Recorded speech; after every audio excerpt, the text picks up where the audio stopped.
স্বল্পোন্নত দেশ বা এলডিসি থেকে উত্তরণের পর ইউরোপীয় ইউনিয়ন এর বাজারে তৈরি পোশাক রপ্তানিতে বড় ধরনের নীতিগত পরিবর্তনের মুখে পড়বে বাংলাদেশ।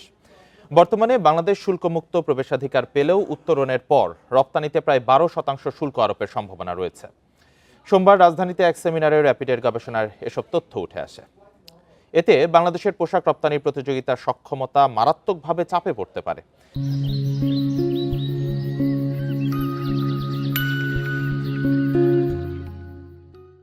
গবেষণায় উঠে আসে, এলডিসি উত্তরণের পর ওভেন পোশাক খাত বেশি ঝুঁকিতে পড়বে, কারণ এ খাতে আমদানি নির্ভর কাঁচামালের ব্যবহার বেশি।